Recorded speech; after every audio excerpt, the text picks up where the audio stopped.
नमस्कार दोस्तों, stock market studies में फिर से एक बार आपको बहुत-बहुत स्वागत है। तो आज यहाँ पे मैं डिस्कशन करूँगा कुछ इम्पोर्टेंस कंपनी के बारे में, जिस कंपनी आपको अच्छा खासा एक पॉजिटिविटी रिटर्न और अच्छा खासा एक धमाका परफॉर्मेंस भी दे सकते हैं। उनमें से कुछ कंपनीज़ के पॉजिटिव न्यूज़ आया, कुछ कंपनीज़ में नेगेटिव न्यूज़ भी आया। तो सब कुछ मैं आपके साथ डिस्कशन करूँगा क्योंकि आपको स्टॉक मार्केट में रहना है, तो आपको हमेशा इन्फॉर्मेशन कलेक्ट करना पड़ेगा। तो चलो देख लेते हैं आज के स्टॉक के डिटेल्स के बारे में। उससे पहले चैनल को सब्सक्राइब जरूर करिएगा और टेलीग्राम को भी ज्वाइन कर लीजिएगा, जहाँ पे आपको बहुत सारे अपडेट्स मिलता रहेंगे। तो सबसे पहले मैं जिस कंपनी के बारे में बात करूंगा उसका नाम है वीवीएल। आप सभी जानते हैं वरुण बेवरेजेस लिमिटेड के बारे में। इस कंपनी के बारे में जितना कहो उतना ही कम पड़ जाएगा, क्योंकि इंडिया के सबसे बड़ा बेवरेजेस अगर कोई भी कंपनी है, वो है वरुण बेवरेजेस लिमिटेड। तो इस कंपनी में खासियत क्या है आप सभी जानते हैं। पेप्सी जो ब्रांड है, तो पेप्सी का जितने सारे प्रोडक्ट है, वो प्रोडक्ट कंपनी इंडिया में वरुण बेवरेजेस ही बनाते हैं और उसको सेल भी करते हैं।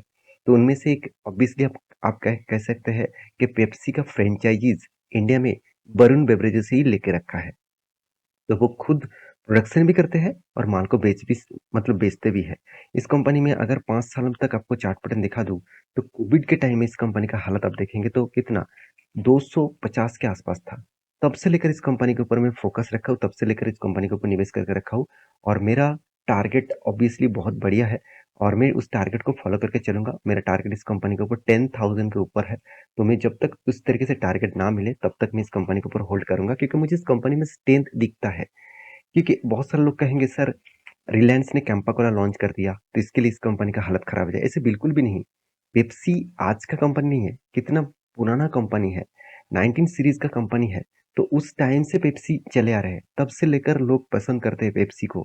तो उस टाइम से जो प्रोडक्ट चले आ रहे हैं, उसका बिजनेस मॉडल, उसका मतलब प्रोडक्शन मॉडल और उसका प्रोडक्ट का जो वैल्यूएशन है, वो मार्केट में कितना भी कंपटीटर आए तो वो compete नहीं कर पाएंगे। तो इसलिए मैं बार बार बोलता हूँ, अगर आपको निवेश करना है तो सही कंपनी को जरूर सिलेक्ट करिए। तो इस कंपनी के डिटेल्स के बारे में बात करो तो एक गुड न्यूज भी कंपनी के ऊपर आ चुका है कि मनी कंट्रोल के ऊपर, इस साइट के ऊपर इस न्यूज को पब्लिश किया गया है। यहाँ पे क्या बताया जा रहा है, पेप्सी को एंड कोक अर्निंग, यहाँ पे देखिए इंडिकेट, यहाँ पे देख सकते हैं टिल विंड्स फॉर, यहाँ पे देख सकते हैं वरुण बेवरेजेस। तो किसने बताया, जेफरीज ने। जेफरीज एक बहुत बड़ा इंस्टीट्यूशन है। जेफरीज कोई भी अगर कमेंटमेंट करते हैं, उस कमेंटमेंट के ऊपर मार्केट के ऊपर थोड़ा सा प्रेशर और भी देखने को मिलता है। अगर कुछ अच्छा कमेंट किया तो मार्केट जंप करेगा, कोई बुरा कमेंट किया तो मार्केट के ऊपर प्रेशर देखने को मिल जाता है। तो जेफरीज ने बताया कि पेप्सी को जो ब्रांड है, इसका जो प्रोडक्ट है, तो पेप्सिको और कोक जो इसका मेन मेन अर्निंग का सोर्सेस है, वो इंक्रीज होने वाला है इस साल में। तो इस तरीके से एक्सपेक्टेशन किया जा रहा है। देखिए हम और आप लोग कितना रिसर्च कर सकते हैं। तो ये सारे जो बड़े बड़े इंस्टीट्यूशन है, उसके बहुत सारे टीम्स होते हैं, बहुत सारे इन्वेस्टर, सॉरी बहुत सारे एनालिसिस टीम और रिसर्च टीम एक्सपीरियंस के साथ वो लोग बैठे हुए हैं इस तरीके से कंपनी के ऊपर डिटेल्स एनालिसिस करने के लिए। तो पेप्सी जैसे ब्रांड के ऊपर आप देख सकते हैं डबल डिजिट वॉल्यूम ग्रोथ यहाँ पे देखने को मिल सकता है। 10% का वॉल्यूम ग्रोथ यहाँ पे देखने को मिल सकता है, इस तरीके से बताया जा रहा है। क्योंकि एशिया पैसिफिक यूनिट्स के ऊपर देखा जाए तो इंडिया में अ, वरुण बेवरेजेस ही एक सबसे बड़ा कंपनीज है जो ऑल ओवर इंडिया को कवर करते हैं पेप्सी ब्रांड का। आप सभी जानते हैं यहाँ पे पेप्सी तो आपको देखने को मिलेगा, मगर पेप्सी का ही जो मतलब पेप्सी को जो बनाते हैं इंडिया में, वो वरुण बेवरेजेस है। तो ऑब्वियसली इसीलिए इस कंपनी के ऊपर 1540 के आसपास यहाँ पे टारगेट भी रखा गया है। तो कितना अभी 1442 के आसपास मतलब प्राइस चला है। तो 1540 मतलब 100 पॉइंट्स का यहाँ पे टारगेट रखा गया है।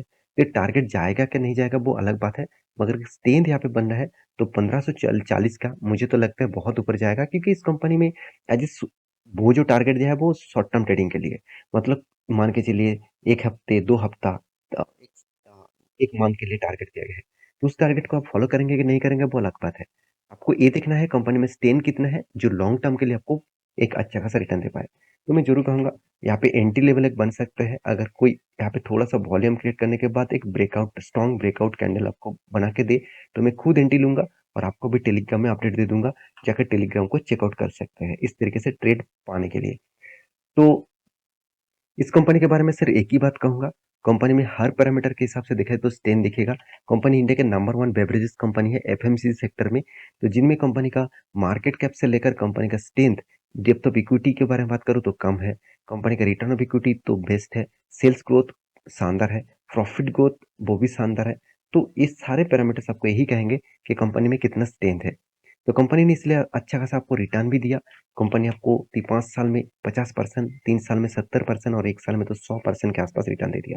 ऐसे नहीं कि कंपनी से रिटर्न ही दे रहा है, कंपनी का सेल्स ग्रोथ, कंपनी का प्रॉफिट ग्रोथ, कंपनी का रिटर्न ऑफ इक्विटी सब कुछ आपको बेस्ट लेवल में देखने को मिलेगा। इसलिए देखिए इंस्टीट्यूशन इन्वेस्टर भी इस कंपनी के ऊपर निवेश करके रखे हैं अच्छी तरीके से। देखिए एफआईएस जो खुद पहले 20% तक होल्डिंग करते थे, आज वो खुद होल्डिंग को बढ़ा के और भी 6% बढ़ा चुके हैं, 26% के आसपास होल्डिंग हो चुके हैं। डीएस के पास 6% होल्डिंग था, अभी 3.60% का होल्डिंग है। पब्लिक के पास 6.5% होल्डिंग था, अभी 6.5% पास अभी भी होल्डिंग है। तो प्रोमोटर के पास 66% होल्डिंग था, वो स्टेक थोड़ा सा बेचा गया, अभी 63% के आसपास होल्डिंग है। सेकेंड जो कंपनी है जिसके बारे में डिस्कशन करूंगा उसका नाम है जी एंटरटेनमेंट। इस कंपनी में पिछले दिनों में एक धमाका हुआ था। इसके पीछे एक ही कारण है। वो कारण आपको शायद उतना पॉजिटिव ना लगे, तो मुझे बहुत पॉजिटिव लगा, क्योंकि वो बहुत सारे लोग जो ट्रेड करते हैं। देखिए ट्रेड किस तरीके से किया जाता है। ट्रेड लोग इक्विटीज में करते हैं, एफएनओ करते हैं, मतलब फ्यूचर एंड ऑप्शंस में भी करते हैं। तो इस कंपनी के ऊपर एनएससी ने क्या किया था, फ्यूचर ऑप्शंस के ऊपर एक बैंड लगा दिया था, और वो ब्रांड अभी हट चुके हैं। तो सिर्फ जी एंटरटेनमेंट के ऊपर नहीं, और एक कंपनी है जिसका नाम है Gujarat Narmada valley fertilizer chemical limited, जो जीएन एफसी नाम से जाना जाता है। उस कंपनी के ऊपर भी पिछले दिनों में पॉजिटिविटी हुआ था, वो भी एक ही कारण की वजह से। वो कारण कौन सा है, चलो मैं आपको दिखा देता हूँ।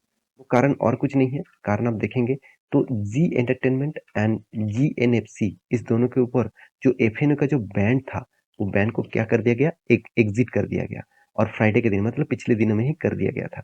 इसी के चलते ही स्टॉक के ऊपर एक शानदार बूम देखने को मिला। देखिए जब एफएनओ के ऊपर ट्रेड होता है तो बहुत सारे लोग उस कंपनी के ऊपर आते हैं ट्रेड करने के लिए, इन्वेस्ट करने के लिए, swing trading, short term trading, सब कुछ करने के लिए। देखिए कुछ बड़े इन्वेस्टर जो ट्रेडिंग भी करते हैं, बहुत बड़ा ट्रेडिंग भी करते हैं, और वो तो इक्विटी में ट्रेड नहीं करेंगे, वो ज्यादा से ज्यादा ट्रेड एफएनओ में, नहीं तो मतलब देखा जाए तो फ्यूचर फ्यूचर में काम कर सकते हैं। तो इसीलिए यहाँ पे क्या बताया जा रहा है, आप देख सकते हैं national stock exchange NSC has remove two stock from the future and option ban list trade April 2013, sorry 2023। तो इस डेट के बाद कंपनी क्या किया, बैन को उठा दिया। एनएससी क्या किया, बैन को उठा दिया। उनमें से दो कंपनी है, एक जी एंटरटेनमेंट है और दूसरा है Gujarat Narmada valley fertilizer chemical limited. तो ये दोनों कंपनी के ऊपर आप फोकस रखिए, दोनों कंपनी में स्ट्रेंथ है एट फ्यूचर के लिए। तो रही बात जी एंटरटेनमेंट का डिटेल्स के बारे में, तो एक ही बात कहूंगा, कंपनी इंडिया के नंबर 1 एंटरटेनमेंट कंपनी है। इसके साथ बहुत दिनों से सुनने को मिल रहा है कि इसके साथ सोनी जुड़ने वाला है। कब जुड़ेगा मुझे पता नहीं, जब कोई रिपोर्ट आएगा फाइनली वो मैं आपके साथ शेयर करूंगा। तो इस कंपनी के स्ट्रेंथ मुझे उतना खास नहीं लगता है, क्योंकि अगर इस कंपनी का चार्ट पैटर्न अगर देखेंगे मैक्सिमम में, तो आपको कुछ इस तरीके से चार्ट दिखेगा, जहाँ पे कोई देखा जाए तो कोई माउंटेन बन रहा है तो इसी तरीके से चार्ट में कभी भी मैं निवेश नहीं करता। तो रही बात कंपनी के डिटेल्स के बारे में, एक ही बात कहूंगा, इन्वेस्टर इस कंपनी के ऊपर टिके हुए हैं, क्योंकि प्रोमोटर खुद माल बेचकर भाग गया है। उसके बाद देखिए एफआईएस और डीएस ने ही ज्यादा से ज्यादा माल उठा कर रखा। तो कंपनी के फ्यूचर के विजन अगर अच्छा हुआ तो मैं इसको खुद इस कंपनी के ऊपर एंट्री लूंगा। फिलहाल के लिए तो कुछ भी एंट्री लेवल मेरा नहीं बना है। और रही बात चार्ट पैटर्न का, तो चार्ट पैटर्न अभी भी डाउन ट्रेंड में है, तो कोई भी अप ट्रेंड अगर बने तो मैं आपके साथ जरूर शेयर करूंगा। सेकेंड जो कंपनी है जिसका नाम है GNFC, Gujarat Narmada valley fertilizer chemical limited, जिसके मैं बारे में बात करूँ तो इस कंपनी में आपको स्टेन दिखेगा। 3000% के आसपास रिटर्न दे चुके हैं। यहाँ पे भी बहुत सारे स्टेन देखने को मिले। तो मैं जरूर कहूंगा इस कंपनी के ऊपर फोकस रखिए, क्योंकि इस कंपनी एक अच्छा खासा धमाका देने की कैपेबिलिटी भी रखते हैं। तो इसके ऊपर डिटेल्स वीडियो जानना चाहते हैं तो मुझे जरूर कमेंट करिएगा। ये था कुछ कंपनी के डिटेल्स। तो मेरे वीडियो अच्छा लगे तो प्लीज लाइक करना, चैनल को सब्सक्राइब भी करना। मिलते हैं नेक्स्ट वीडियो में, तब तक के लिए अच्छे से रहिए, अपने ख्याल रखिए। बाय।